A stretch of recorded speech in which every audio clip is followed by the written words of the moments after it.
Hello everybody and welcome to my YouTube channel.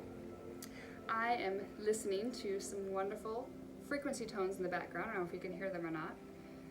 432 Hertz. Now, why would I listen to certain frequency tones? Why not just listen to music? I'll turn it up a little bit so you can hear it.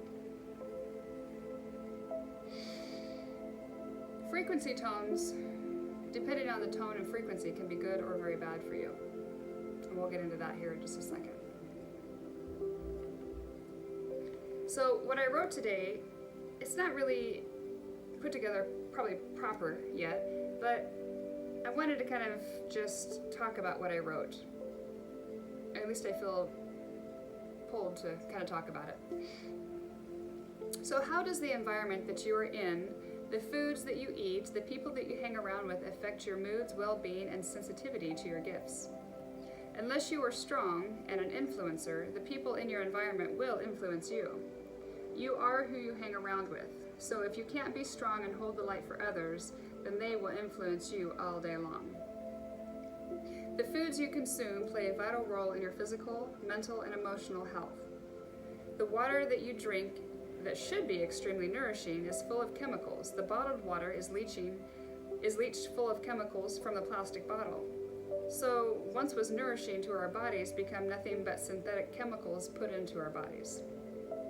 The foods that we eat, if it's not non-GMO or organic, non-GMO and organic, we are putting more chemicals and toxins into our body again. That is just fruits and vegetables alone. That's not even talking about processed foods laced with chemicals, sugars, and hidden toxic stuff that we can't even begin to pronounce. Then we get into the meats. Depending on how the meat we consume is raised, depends on how the meat will affect our bodies after consumption. Sound science fiction? Well, when you really dig deep, then you'll understand it. Many studies have shown, one for example, this is the one I really like, is the molecular structure of water. In one test, the water was spoke to nothing but love, and then frozen. Then the next test, the water was spewed hate, and then frozen.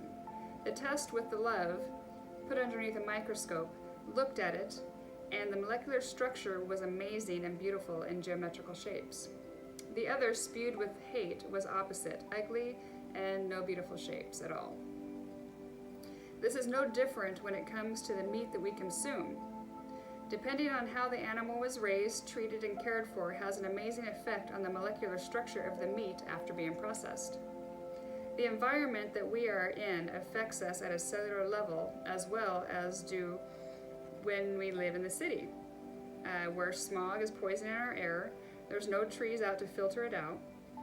Do we spend all of our day and time either in our house, office, gym, car, etc., hooked up to our electronics 24/7? Or do we take time out to go spend in nature, grounding or meditating? Or do we just go day after day living in the city, breathing the smog all day, spent indoors, hardly seeing the sun, hooked on our phones or computers nonstop? Eating processed foods, hanging with friends at the local pit stop for beer and wine after a long day at work, and then tired and pick up fast food to feed us and the family on the way home. In today's fast-paced society, it is common that we age extremely fast and die in our 50s, 60s, 70s sometimes. We are poisoning ourselves from the time of birth.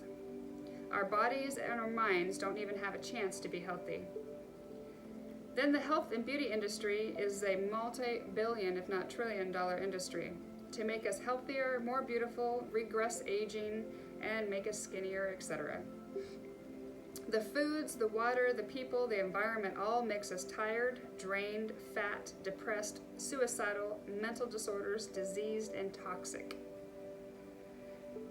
But we are so programmed that this is just the way it is, that we just have to deal with it because you can't do anything about it. So we don't. We just become robots in our everyday life. Now Hitler, yes, Hitler, was one that started using fluoride in water. Now if you went to school, say I went to school in the 80s, we all had like a fluoride wash after we ate after lunch to help strengthen our teeth. And if you know anything about fluoride, it's in all of our waters too. The chemicals they put in the waters, one of them is fluoride. Now, fluoride helps keep people under control and subdued. It also calcifies the pineal gland, which is our third eye and inner sight. I don't know if you guys knew that or not. Hitler was the first one to introduce fluoride to the water. Why? Because he wanted to manipulate and control the people. And so instead of having anybody raise up and question what he was doing, he put fluoride in the water and did a few other things, which I'll talk about, to people to help keep them subdued and quiet. Just like our music was changed in around the late 1800s, demanding they changed music to 440 hertz instead of the 432 hertz, which I'm playing below. In the 50s, a worldwide agreement was made to change the hertz in music like the middle A to a 440 hertz. And why is that so important to know? 432 hertz is known as the miracle tone. It resonates with the 8 hertz, which is the true Schumann's resonance, or the beat of the earth. It is the pure tone of math fundamental to nature. This pitch can be connected to everything from the nautilus shells to the work of the ancients or to the construction of the pyramids, 432 hertz. So why was it changed to 440 hertz instead of 432 hertz, and why? The 440 hertz is said that the Rockefeller Foundation had an interest in making sure that the U.S. adopted the 440 hertz to be a standard in 1935 as part of the war consciousness leading to music cult control. That theory that tuning all music to 440 hertz turns into a military weapon. By changing 432 hertz to 440 and taking our music and pitching everything at that start. Have you ever thought about that? A quote I was reading: "The monopolization of the music industry features this imposed frequency that is herding populations into greater aggression, psychosocial agitation, and emotional distress, predisposing people to physical illnesses, financial impositions, profiting the agents, agencies, and companies engaged in the monopoly." Popular with the Nazis because it made the people think and feel in specific ways, making them a prisoner of certain consciousness. Really, it is no wonder why society has been at each other's throats for as long as it has, and so much bloodshed, disease, sickness, mental anxiety, and depression. Hell, even the music we listen to has been tuned to make us agitated and sick. Have you guys ever thought about that? Probably not. One thing that I have done since moving to Texas is slowly educate myself, slowly move out of the system. I filter my water and remineralize it. I don't watch TV anymore, and I maybe on occasion if the neighbor visits it, we pop a movie in, but that's maybe like once a month, if that. I listen to frequencies daily that benefit my well-being. I ground and meditate daily. I journal and write to help the healing process. I try to be careful on what I put into my body. I exercise my body and my mind daily. I spend time in nature and in the sun. I've removed all toxic people from my life. My life and health have turned around drastically in the last year. I mean, that's like something to really think about.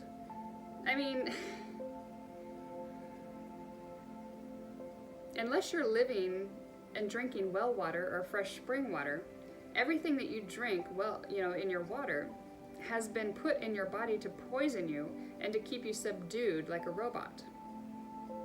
Then you take music since the late 1800s and then in the 1935s has been pushed to the US and beyond globally to change the middle A which was at 432 hertz, which is what I'm listening to 440 hertz, to be able to change it from something of a miracle tone that was helped to build the pyramids, and the ancients used it to help heal, to help with love, to 440 hertz that just does nothing but aggravate you and irritate you and make you depressed and sick. And have you really thought about that? Something simple is just the music that you listen to that's programmed subconsciously to keep you financially poor, to keep you sick, to keep you depressed, to keep you wanting to consume more because you're not happy. No wonder why people can't hardly get out of the slumps that they're in, because of the foods that we eat, the way we process and the way we raise our food, to the water that we drink, to the music that we listen to. It just absolutely blows my mind. You know, I've known about this probably for about 6 months or so, and I've been changing my lifestyle because of it. But I've never actually physically talked about it before. I mean, I think more people should educate themselves on things like these, rather than just take everything for granted. Because if more people educated themselves about these kind of little things that you don't even think about on a daily basis, and you start educating yourself and you're making it known to other people to educate themselves, then you can actually do something about it. But when you sit around like sheep all day and just say, well, that's life. That's life. We gotta deal with it. We gotta eat what we eat. We gotta listen to what we listen to. What are we gonna do about it? There's a lot that you can do about it. It's just called education. People, educate yourselves. They're so in tune with living on social media and wondering how many likes they get and how many shares they get and how important they feel today, instead of thinking about the things that really are important, especially for our children. It's just crazy. But even just the slightest little step, in the right direction, is just start educating yourselves and educating the people around you. Because the more people get educated, the more that we can actually do something about it. Instead of just say, it is what it is. We can't do anything about it. We're just sheep. I don't know about you. I'm a black sheep. I've always been a black sheep. And the more I am learning how to be authentic on who I am, the more empowered I feel. And I wish that upon everybody, is just to really go within and figure out who you really are and empower yourself. Don't think of yourself as nobody like I did. For my whole life, I've felt like I was nobody, like insecure and small and, not important. And it's not true at all. Not true at all. And I know there's so many people out there that feel the same way. So many people out there that feel the same way, and take your power back, step into your power and take your power back and stand up and have a voice. Don't be afraid to speak your truth. Just because my truth isn't your truth doesn't mean my truth is wrong. And just because you speak your truth and somebody doesn't agree with it doesn't mean your truth is wrong. Everybody has their own truth. Don't be afraid to speak it. Alright? That was my little rant for today. Educate yourselves, people. Educate, educate, educate. Even if it's just getting off social media for an hour a day and reading a book or looking something up and getting curious and opening your mind a little bit. And if it's not for you, do it for your kids. If you don't really care what it's doing into your body, maybe care a little bit about what you're bringing into this planet. You're bringing these children in that you love, you say you love dearly. Well, then do something about it. Show them that you care. quit feeding him that crap that you bring home from McDonald's. God, I haven't ate fast food in so long. I don't even know if I could. I know when I used to eat like that all the time, I just felt tired and sluggish and bleh, you know, just nasty. And it's so much better to feel healthy and to feel good. And when your body moves the way it should, is a great feeling. I wish everybody could feel that. So, anyway, I hope this helps. Just the thoughts in my head. All right. Bye, guys.